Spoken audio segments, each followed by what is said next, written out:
Hi, and now we're in chapter 3. We're going to do part 1 on cognition and language, and then part 2 will be of intelligence. All right, now, do you remember learning to tie your own shoelaces? You remember laboring over the laces, your fingers fumble with what you hoped you would somehow turn into a bow. Now, if you can remember the frustration, knots, and finally giving your shoe to an adult to help you out, now imagine that you had to learn to tie your own shoes with your left hand, and someone else's right hand was going to do the other side. Imagine typing an email, but relying on somebody else's hand to control one half of the keyboard and the other half controlled by someone else. Now imagine trying to walk or trying to run with your left leg and someone else's right leg. Well, not for Abigail and Brittany Hensel. Now you might know these two women. They're now 29 years old. The Hensel twins are one of only 3 or 4 documented cases of dicephalic twins.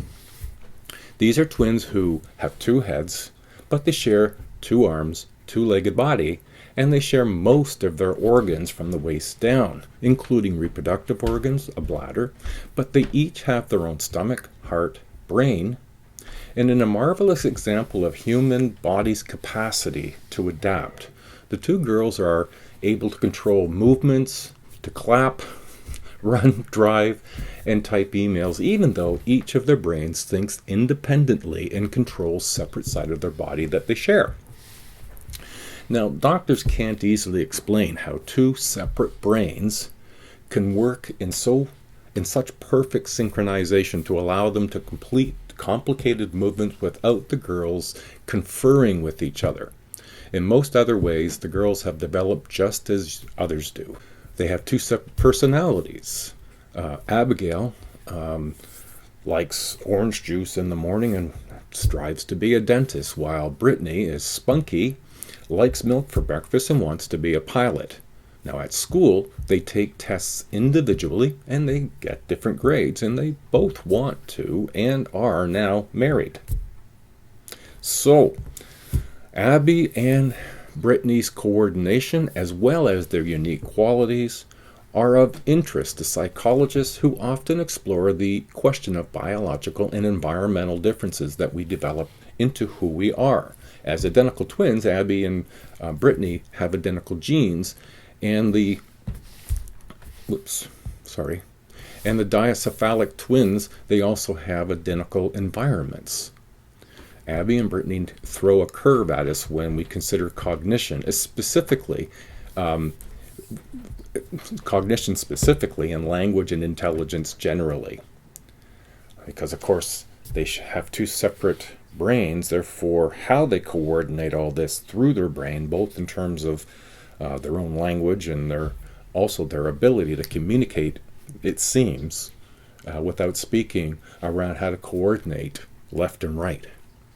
So in part 1, we're going to review cognition, that's our thinking process, creativity, and language. So let's begin our review. As I mentioned, cognition is our thinking process. More specifically, the definition is that cognition refers collectively to the mental processes involved in acquiring, storing, retrieving, and using information.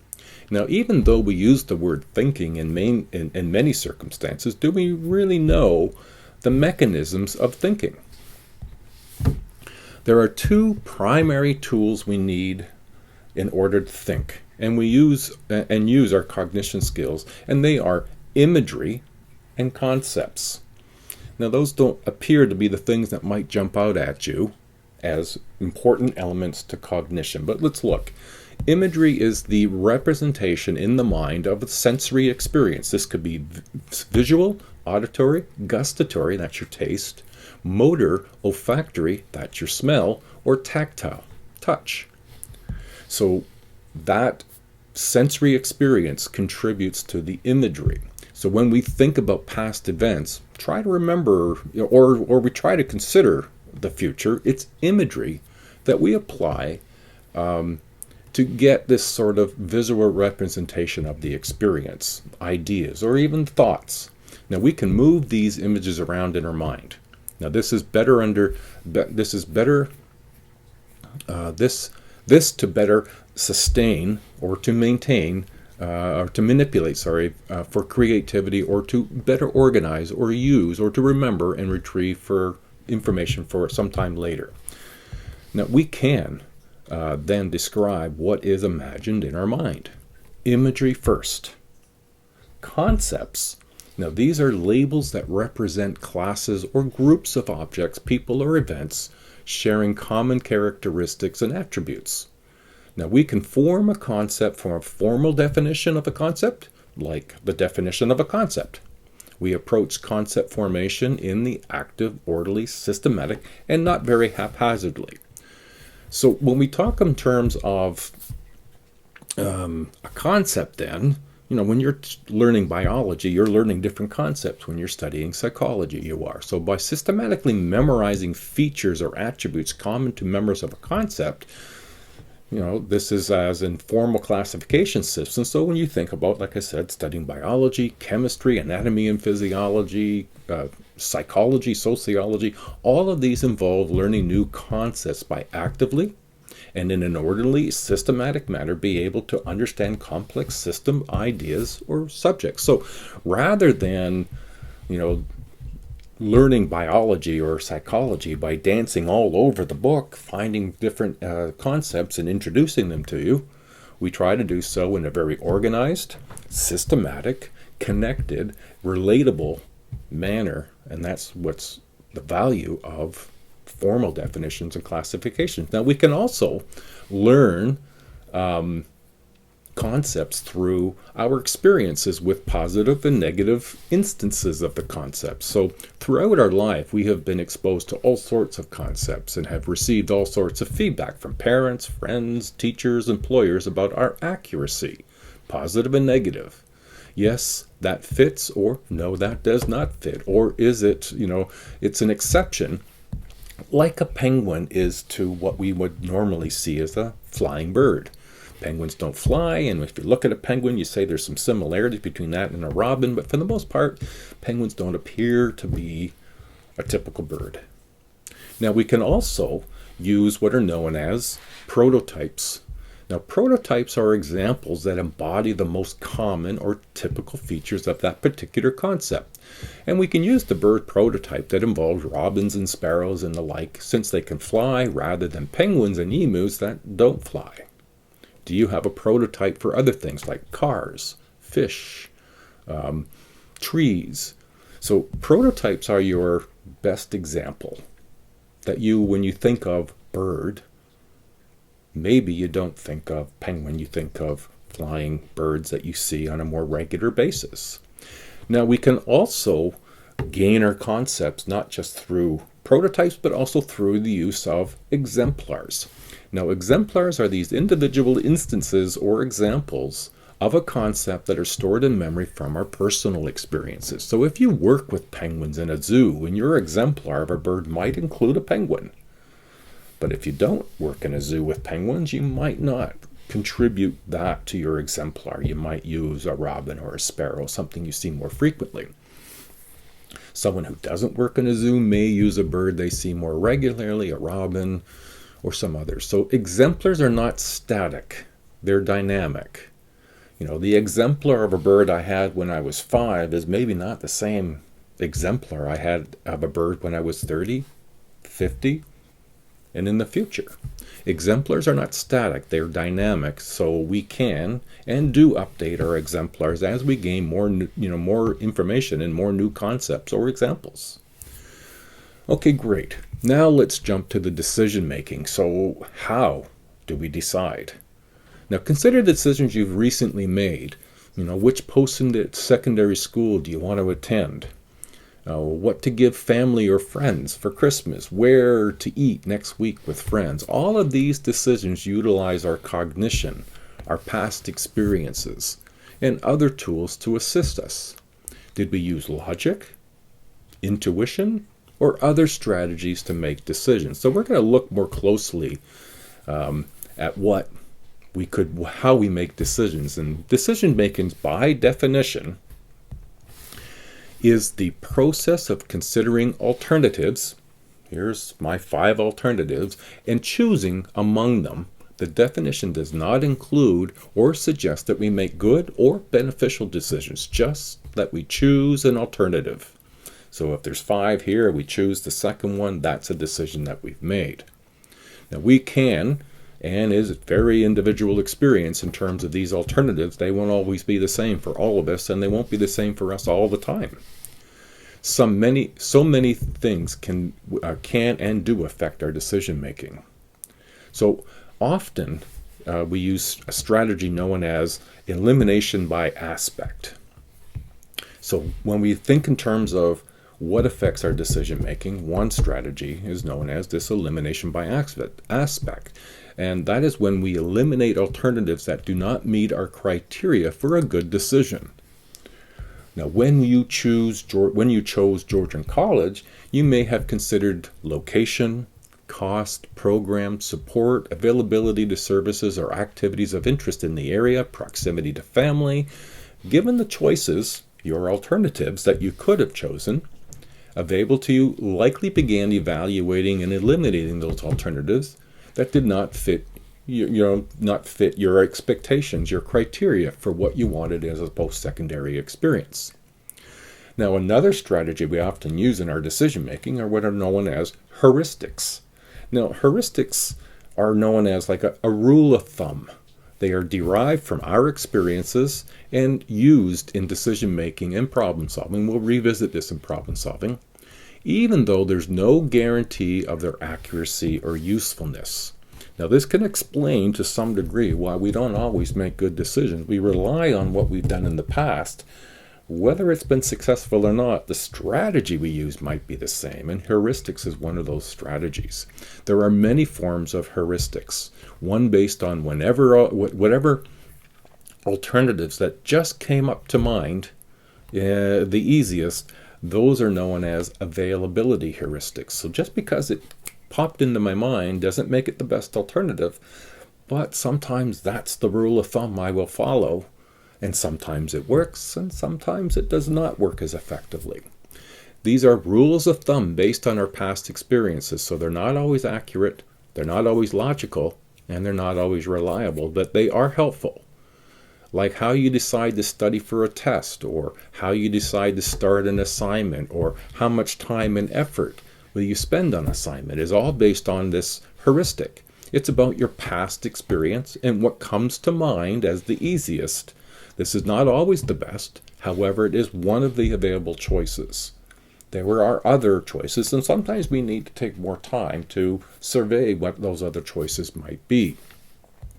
Now, another heuristic that we often will use is what's called a representative heuristic. And here the strategy is to consider how closely the new object or situation is judged to resemble or match an existing prototype that we have of that object or situation. Now that may, again, work or not. It's a heuristic. And so it's based on our own past experiences. And because we all have different past experiences, some of these heuristics will work differently, and we will have different available choices that we act on. And not all of them always work, because the situation that we find ourselves in are unique.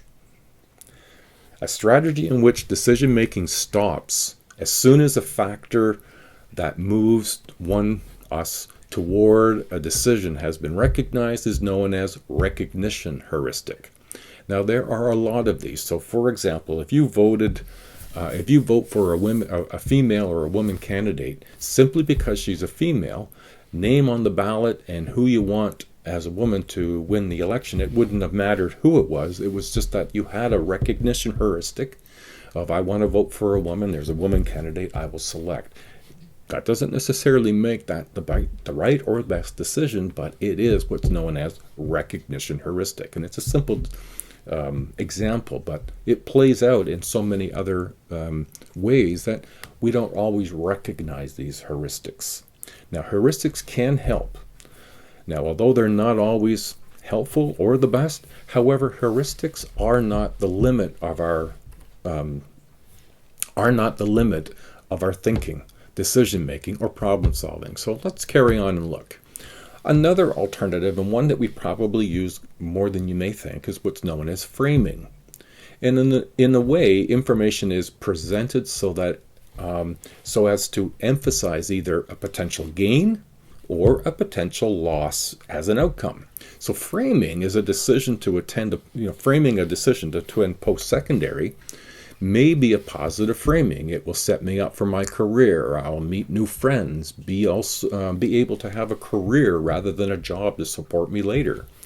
Now that's more of a positive framing. The negative framing, you might be what is considered to be the cost of education, moving away from family and friends, too much change.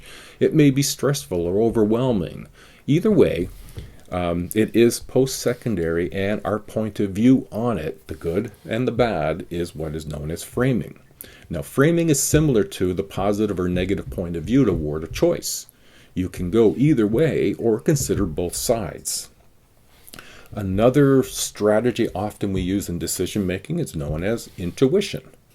Now, intuition involves rapid forming judgments based on gut feelings or instinct. Now, usually based on a mental representation of the gist or of the body of information rather than on its factual details.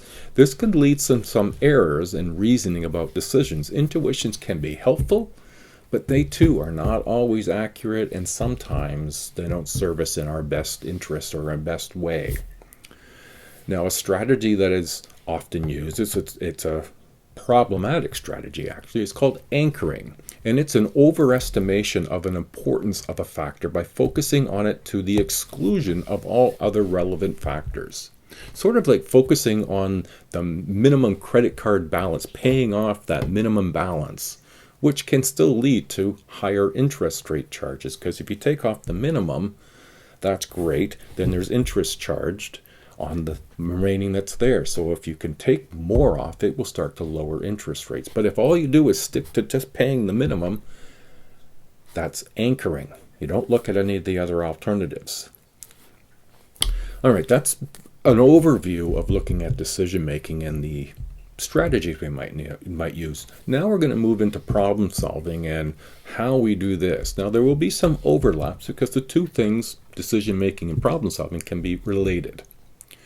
So let's review these. We're going to review 3 problem-solving strategies that are commonly used. We're going to look at trial and error, heuristics, they come back again, and algorithms. So let's start with trial and error. And trial and error is a very unsystematic problem-solving technique whereby we try one solution after another until we hit one that works. Now, like decision-making, the trial and error in this instance can be effective, but it's also a hit and miss. There isn't a lot of cognitive activity going into the planning and organizing of what might be some alternatives. It's really just, let's try this. For example, if you're writing with a pen and it starts to run out of ink, what do? Well, trial and error will allow us to fall back on some things we've either tried before or have heard about before. Do you shake the pen? Do you lick the pen? Do you scribble a pen? These are all trial and error until one works, or I recognize that the pen is actually out of ink. Now, like in decision-making, heuristics, this method does not guarantee success, but offers a promising way to solve a problem and arrive at a solution, such as working backwards or means-end analysis. Now, you'll find those in your textbook, so please check them out. I'm going to jump into the algorithm. This is a step-by-step procedure that guarantees a solution, such as mathematical formulas or a systematic exploration of every possible solution. Now, not some of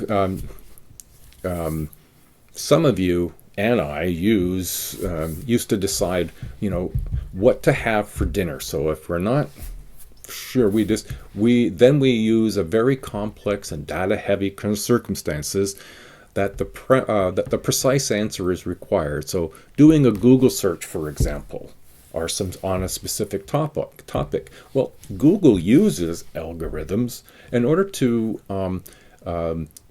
give you some personalized results based on what you've shown interest in before. So they'll use algorithms that when you type in your search engine based on your previous experiences, they'll start to come up with resources that will help you out based on that. And it's an algorithm that does that. So if I search Google for something and you search it on your computer for something the very same search item, we won't get the same results, because the algorithm for you has been personalized for you. The algorithm for me has been personalized to me. So that algorithm gives precise results based on my history and your history. Now, there's two major impediments to problem solving. One is called functional fixedness, which is the failure to use familiar objects in novel ways to solve problems. You don't have if you don't have a regular coffee carafe to catch coffee that comes out of your coffee machine, you might think, well, I guess I don't have any coffee today. Or you could recognize that that bowl in your cupboard would be enough to hold all that coffee, slip it underneath, and now you've got coffee in a bowl. The functional fixedness is to say that because the carafe doesn't have the carafe there anymore, I can't make coffee. Breaking out of the functional fixedness would say, well, what else do I have to put there that will catch the coffee? The other is what's known as a mental set. Now, this is a mental set is a tendency to apply familiar problem-solving strategies before carefully considering the special requirements of the problem. So, a type of fixation in which the individual tries to solve a problem in a particular way that has worked in the past. For example, resistance to paying bills online may result from a mental set. I don't pay bills online, I write checks. And this way, we always have done it this way, so I'm always going to do it that way. That doesn't mean it's better, and it doesn't mean it's more efficient, but it is the way I've always done it. So that's my mental set. I always do it that way. Cognition helps us with decision making, helps us with problem solving, but it also has a link in terms of creativity. And so let's look at creativity. Creativity is the ability to produce original, appropriate, and valuable ideas and or solutions to problems. Now, creative thinkers are proficient in divergent thinking. Divergent thinking, which is the ability to produce multiple ideas, answers, or solutions to a problem rather than a single correct response. And as the term says, divergent. Here's my problem or my decision, and I can come up with so many different ideas. That's creativity, is to come up with that wide variety of divergent thinking about this particular issue. Divergent thinking involves coming up with as many different answers as possible. This is the kind of creativity, combining ideas or behaviors in new ways. Now, with our capacity and complexity of our cognition and creativity, communication and an ability to share ideas experiences and becomes more social. Language is our next concept. Language is defined as a means of communicating thoughts and feelings using a system of socially shared but arbitrary symbols, sounds, signs, and written symbols arranged according to rules of grammar. Now, psycholinguistics is the study of how language is acquired, produced, and used, and how those sounds and symbols of language are translated into meaning. Remember, English is only one of thousands of languages. All of those languages have symbols, sounds, signs, written symbols that are translatable into meaning for whoever understands that language. Now, there are 5 main components to the structure of language. Now, remember, this isn't focused strictly on English. This is on any language configuration. Now, the 5 we're going to look at are phonemes, morphemes, morph means syntax, semantics, and pragmatics. And we're going to start with phonemes. Now, phonemes are the smallest unit of sound in the spoken language. They form more basic building blocks of the spoken language. That's the basic building blocks. Now, three phonemes together form a sound of the word, for example, cat. C, which makes the sound like K, K, A, and T. Now, phonemes do not sound like the letter or of the alphabet as we recite them, or letters that may be combined to create phonemes such as TH as in th, or in the CH as in child. Now, these are perhaps 100 or so different sounds that could serve as phonemes, but only about 45 are used in the English language. Now we'll move to the morphemes. Now these are the smallest units of meaning in language. Now they make up of the phonemes. So morph as the prefix is change. So in almost all cases in the English language, morphemes is made up of two or more phonemes. A few phonemes act as morphemes, such as an article, a, just the letter A, or a personal pronoun like I. Now, many words in the English language are single morphemes. Book, word, learn, reason. There are single morphemes. Although morphemes singly and in combination form the words in a language and provide meaning, these sounds and single words alone are not enough. And this is where we come to the third, syntax. Now, syntax is an aspect of grammar that specifies the rules for arranging and combining words to form phrases and sentences. An important rule of syntax in English is that adjectives usually come before nouns. Yellow lights. While in French, it's reverse. Le feu jaune for the light yellow. And so the rules are variable from language to language. The fourth component of language is semantics.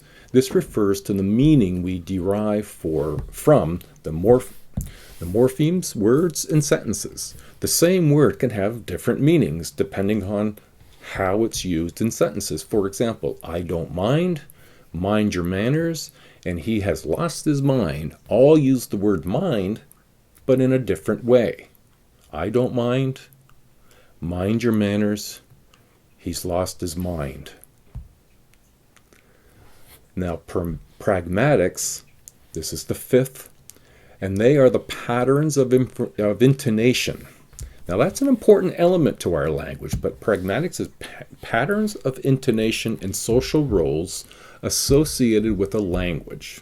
So, for example, in English language anyway, if you're asking a question, at the very end of your sentence, it lifts up. So, how old are you? How old are you? The lift up is a question. A tone going down is more of a statement. Get out of the room. The statement, the sound of the voice goes down. It makes it seem more ominous or more firm. The lift up is what we list as a question sound. So how do we acquire language? Well, we'll now do an overview of language development. In the first few months of life, infants communicate distress or displeasure through, you guessed it, crying. And then during the second or third month, infants begin cooing, repeatedly using vowel sounds such as ah and oo. At 6 months roughly, infants begin babbling, and that's the uttering of phonemes in a string such as ma, ma, ma, or ba, ba, ba. At about 8 months, babies begin to focus attention on those phonemes common to their native tongue and on the rhythm and intonation of the language. Gradually, they stop making the sounds not found in their native language. So that first 8 months, a child's capable of learning just about any language in the world. It's after that they start refining their listening and their repetitive skills to more native language sounds. Now, sometime in the second year, infants begin using words to communicate. Single words function as whole sentences, and these are called hollow phrases. If an infant says milk, they may mean, "Where is the milk?" "I want milk," or "This is milk." Somewhere between 18 and 20 months, when vocabulary is at about 50 words, children begin to put nouns, verbs, adjectives together in two-word phrases or sentences. By about 2 years of age, their vocabulary has increased to about 272 words. That's research-based number. It's not just a guess. 2.5 years of age, short sentences are used which may contain 3 or more words. This is labeled as telegraphic speech. Now, these short sentences follow a rigid word order and contain only essential words, or essential content words, leaving out plurals, possessives, conjunctions, articles, and prepositions. Now, after using telegraphic speech for a time, children gradually add modifiers to make words more precise. So when we think in terms of theories, and we can go into this here in terms of, what theories are often are there that offer an explanation as to how language is acquired. Now, we're going to consider learning theory, nativist position, and interactional position to account for the acquisition of language. And we'll start with learning.